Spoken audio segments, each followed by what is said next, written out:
Maximize Your Influence is your podcast for the latest persuasion, sales, and negotiation techniques. Our mission is to help you influence on command, anyone, anytime, anywhere. Your host is the author of Persuasion IQ, Laws of Charisma, and the best-selling book, Maximum Influence. Now, your host, Kurt Mortensen.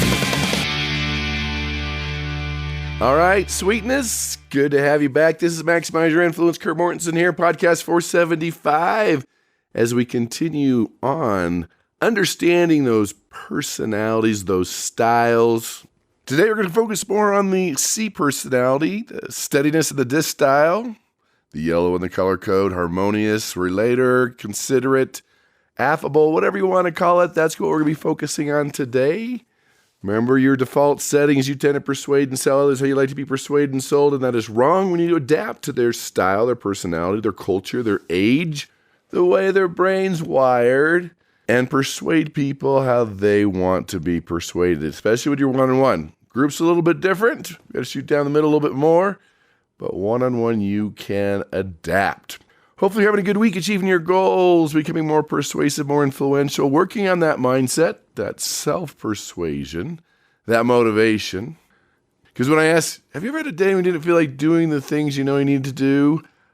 Pretty much across the board, that is every hand. And if every hand isn't raised, they're probably lying. That is human nature. And the key secret is the ability to motivate yourself and motivate others is the same. If you're interested in motivation, go to MaximizeYourInfluence.com, go to the archives under motivation. That's also the home for your Persuasion IQ assessment, the specials of the week, the advanced training programs, and get more information on InfluenceUniversity.com. That was in North Carolina this week, Charlotte. It was very warm, very hot, but we had a good time talking about becoming better communicators, presenters, and the key factors pre-solving objections before they even happen. That's what great persuaders do. If you can solve it before it happens, that's when good things really start to happen. Because if you let them have an objection or a question, their brain hits a brick wall, then they're not flowing with you, they're not listening to you, their brain is stuck on that objection. I did make the cardinal mistake. I've learned this lesson before. Went to a nice Mexican restaurant, got some food to go. And all I did was walk across the hotel parking lot. I thought I picked it up right when they delivered it to the counter. You can't order nachos. There's just no way. You have like a 2, 3, maybe 4 minute window before they get soggy. So it was a waste. I was very sad. I do love my nachos. So important things to learn today. Don't order nachos unless you're getting them right when they create them. So with that, let's get into our persuasion. Let's call it a blinja, a little blunder and a ninja, and it's me. Just remember this the other day. I was working with some people that are in charge of safety for manufacturing plants, which you would think people in charge of safety would be people's best friends. I'm trying to save your life. I'm trying to make sure you don't get hurt. But most of the time, they're perceived as the enemy. And back a few years, more than 10, maybe a lot more than that, I had made the jump from the corporate world to trainer, author. My first book was coming out. I was starting to get out there, do some persuasion, get some business, get some training going. And I was relatively new in that business. And whenever you start a business, it seems like it's the 10 times rule. It takes you 10 times longer and costs you 10 times more than you think. Put things into perspective. So it was taking me a while. I was doing some things, and I had this opportunity to train for a gold company. So there's safety engineers and a few others. It was going to be out of the country, and I needed it.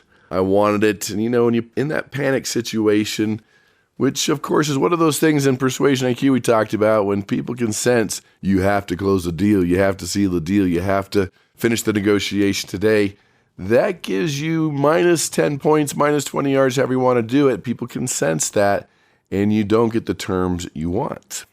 So I tried to mask that. I think I did pretty well, but I bid it pretty low. I needed to make sure. It was down to 3 people. I needed to make sure I got this and figured price would be the issue. I would be the lowest priced and the best provider. But everybody knows you get what you pay for. And so that was a blunder on my part. And a lot of entrepreneurs do that to where they just don't bill people what they're worth. I've seen some people train entrepreneurs and say, look, figure out your price, take a deep breath, add a 0 to it. That's what you should charge. because you don't want to fight on price. So I was fighting on price. So on the blunder, somebody else at the Ninja, they pulled me aside. And luckily, I connected with this person. They're the one who had read the book, brought me in, and said, Kurt, we dig money out of the ground. We're a gold company.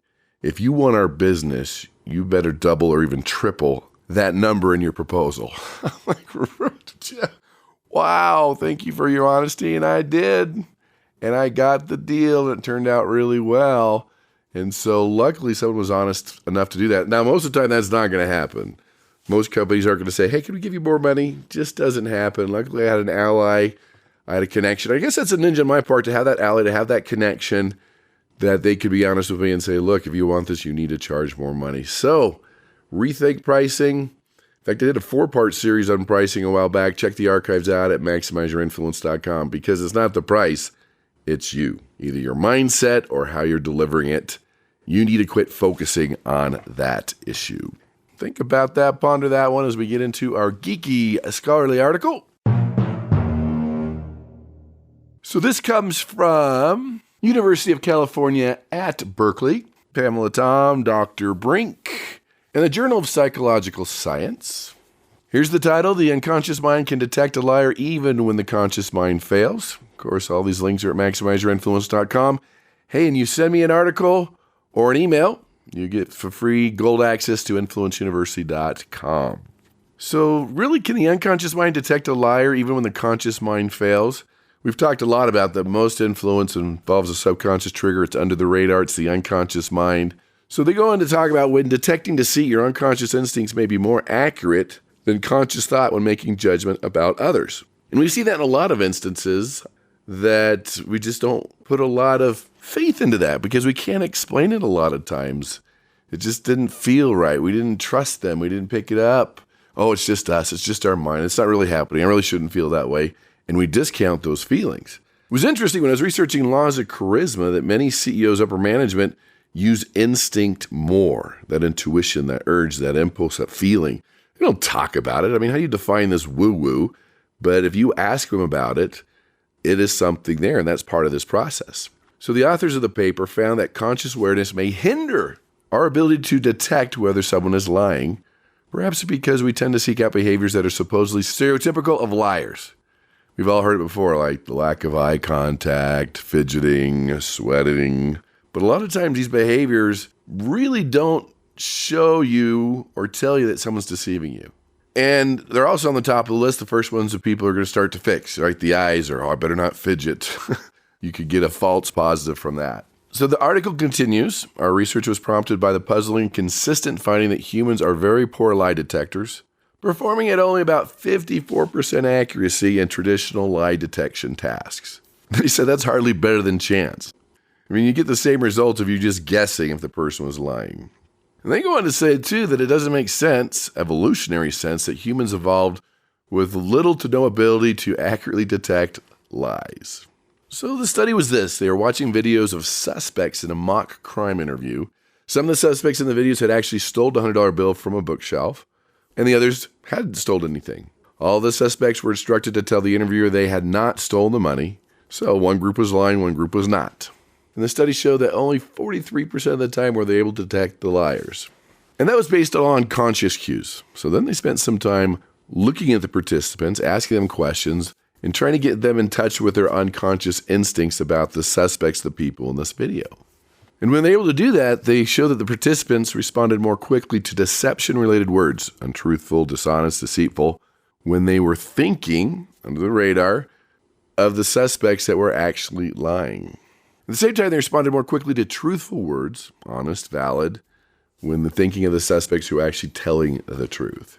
So we do have this intuitive sense, this intuition that we can use to tell if someone's lying. But follow that instinct, that urge, learn to listen to it, it makes a huge difference. And they finish up by saying these results provide a new lens to examine social perception and suggest unconscious measures may provide additional insight into interpersonal accuracy or detecting deception. So listen to that instinct, that urge. I mean, the key thing with any detecting deception is find their default setting, their normal, before you get into the hunt situations. Maybe they can't look at you normally. That's just who they are. They're always perspiring. Look for their normal and look for differences. The little things like the details will change. They'll either start giving you way too many or way too little. You'll see their nervousness, their pulse rate, their breathing rate increase. And another big one that I've noticed is that their bandwidth changes. It takes a lot more mental energy to lie, and you can see them thinking about things more, pausing more vocal fillers. Always something to look for with detecting deception. So with that, let's continue on with our personalities. We're adapting to them one-on-one. This is what we do. So this is our nice people, the dove in the bird code, steadiness, C in the ABC, D category, yellow in the color code, harmonious, considerate, relator. So a disclaimer on the colors that I'm using. There are different color assessments for personalities using different colors, using different numbers, meaning there's some are 4 personalities, some are 5. But most of the time, these are the colors you hear. So these are just nice people.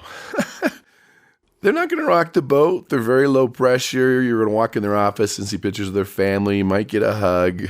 They have a fear of letting people down or facing aggressive people that are going to back them into a corner.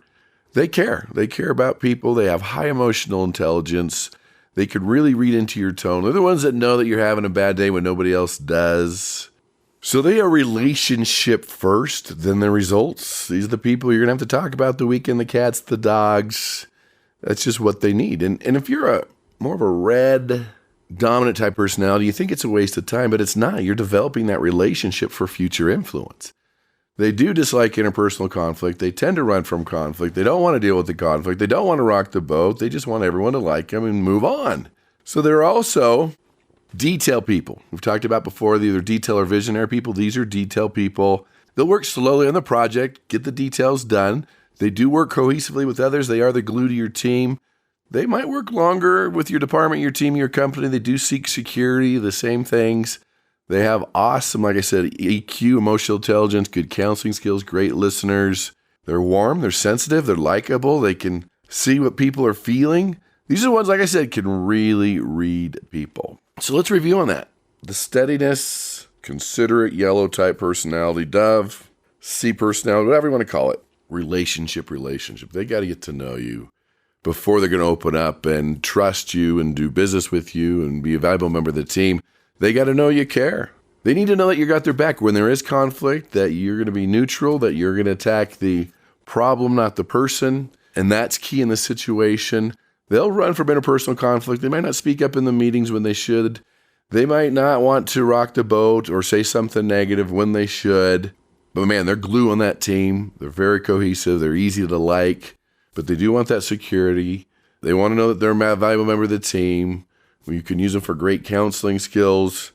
But let them be warm and sensitive to feelings of others, to read people in the meetings when maybe you're missing it. Remember, the key is to have all 4 of these styles on a team to pull from the strengths from each style. So what's the best way to persuade, sell that relator, that harmonious, that considerate type personality? Spend the time building that relationship. You can get to the results later, but spend the time, build the relationship, build the trust. Careful of the big picture. They're also like your analyticals, your systematic type people where, okay, it's great you have a vision. I need to know the 10 steps. So they need to know the steps, the details, and how you're going to get there. Find time to listen. Find time to let them use their counseling skills. If there's something or a task or a person that you can assign to them, and let them be warm and sensitive to the feelings of others. So in these communications, I said, be warm, be open, smile. We're building the relationship. You can talk about their pictures on the wall, their family, but have more of a relaxed pace. You don't want to get it one and done, cross it off the list. Let's just get right to it. We need to be a little patient here. Learn to listen carefully with your ears, your eyes, and your heart. Why are they saying that? Why are they feeling that? Why are they saying that to you? They need to know that you're not going to be doing any phubbing. Remember that phone snubbing? When your cell phone buzzes, your email dings, and you look away, and you broke the contact and told them you're not a real person. I know you didn't mean to, but you did. That's a big one. So really spend the time to listen with 100% of your energy to the most important person on the earth.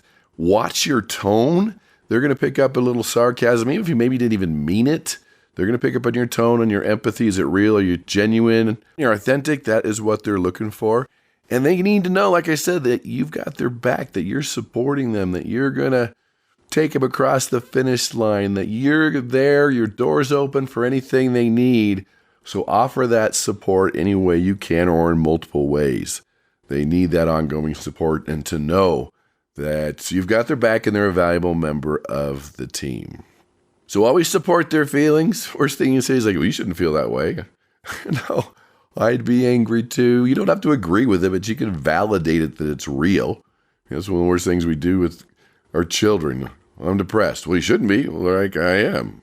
I'm afraid of flying. Well, you shouldn't be. Well, like, I am, right? Whether it's real to you or not, you have to validate the feelings. It's real to them. That's very important.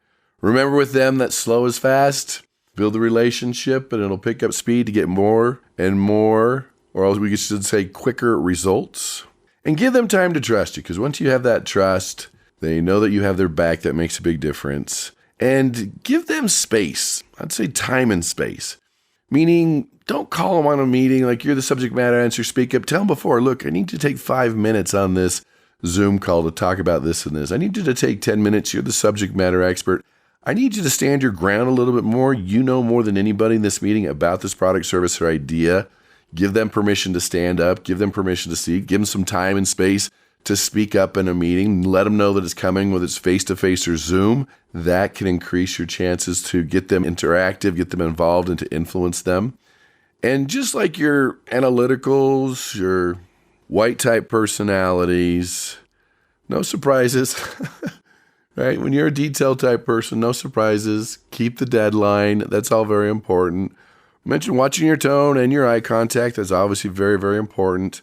But that time and space to prepare, to think it through, to get ready, give them permission to speak up, permission to say something that you're expecting. You don't have to do that in a meeting, but do it on one-on-one. Say, look, I need your opinion. You're a valuable member of the team. Don't let so-and-so keep interrupting you. I'll set the rules ahead of time. Everyone gets 5 minutes to speak without being interrupted.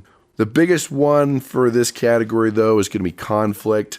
They do not like conflict. They do not want conflict. They will run away from conflict. They just want to be likable and everyone to like them. And sometimes that can be a challenge. So when you're dealing with your dominant, direct, assertive type personalities, the red type personalities, let's fight it out. Let's go. Let's argue. Let's have an opinion. Let's go. Let's do it. And that's not what this type of style wants. When you want to be harmonious, considerate, or that steadiness, yellow type personality, conflict is tough. Let's know. So what I would recommend, especially in a persuasion sales situation, is to schedule the conflict. Not 2 years out. Just say, look, we've got to talk about this. We got this negotiation coming up. We don't agree. We need to talk about this elephant in the room. Tomorrow at 11 a.m., we need to talk about these 3 things. Neither one of us want to talk about it, but let's talk about these 3 things, come up with a solution, work together.